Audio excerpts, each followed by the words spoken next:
টেস্টারের বক্সটা আমি এখন কিনে আনছি 10 রিয়াল দিয়া, এটা খোলার জন্য শুধু একমাত্র। কি যে কষ্ট লাগে। এই যে দেখুন, এই ওপো মোবাইলটা আমি 1500 রিয়াল দিয়ে কিনছিলাম। প্রায় 1 বছর হয়েছে মোবাইলটা যে আমি কিনছি, 1 বছর একটু পুরো হবে সম্ভবত।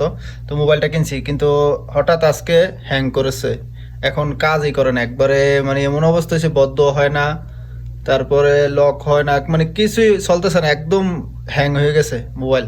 এখন আমি এটাকে ব্যাটারিটা কিভাবে খুলবো, আমি তো আর বদ্ধ করতে পারতেছি না। এখন ব্যাটারির কভারও আলাদা নাই, এখন এই ব্যাটারির কভারটা খুললে আমি ব্যাটারিটা খুলবো, তারপরে যদি বন্ধ হয় আর কি।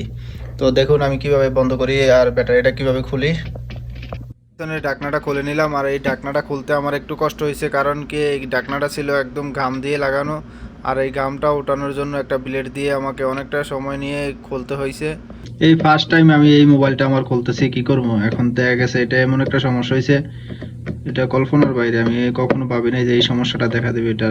আমি কত ধরনের মোবাইল চালাইছি, এই মোবাইলের মাঝে এক একটা সমস্যা এক এক রকম। স্যামসাং মোবাইল হ্যাং করে, তারপর নোকিয়া মোবাইলও ডিস্টার্ব করে, তারপরে এই মোবাইলটা ভাবছিলাম ওপো মোবাইল ভালো, এখন দেখি ওপো মোবাইলও ডিস্টার্ব করে। আইফোন মোবাইল কিনছি, আইফোনও চালাইছি অনেকদিন। আইফোনটা ভালো, তবে সমস্যা হয় কি এটার পাসওয়ার্ডটা নষ্ট হয়ে যায়, অফ লক হয়ে যায়।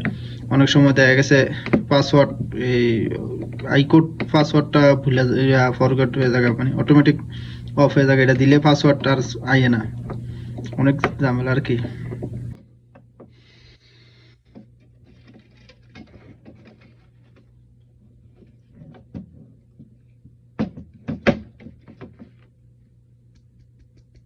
এই ঢাকনাটার নিচে হলো ব্যাটারির কানেক্টরটা, আর এই কানেক্টরটা খোলার জন্য আমাকে উপরে ঢাকনাটা খুলতে হচ্ছে। তো ঢাকনাটা খোলার পরে আমি আবার দেখাচ্ছি আপনাদেরকে। অবশেষে আমি এই ঢাকনাটা খুলতে সক্ষম, আর ঢাকনাটা খোলার পরে দেখুন মোবাইলের ক্যামেরাটা একটা ছুটে গেছে। এখন এই ক্যামেরাটা আমি আবার সরিয়ে নিয়ে, আর এই যে দেখতে পাচ্ছেন কানেক্টরটা, এই কানেক্টরটাকে আমাকে খুলতে হবে। এই কানেক্টরটা খোলার পরে মোবাইলটা বন্ধ হবে, বন্ধ করে চালু করে ফেলছি। তো যাই হোক, একটা জিনিস ভাবতে হবে এটাই, যে কোনো জিনিস কাজ করবেন আপনি সাহস নিয়ে, মনের বল নিয়ে, তাহলে দেখবেন ইনশাল্লাহ সফল হবেন।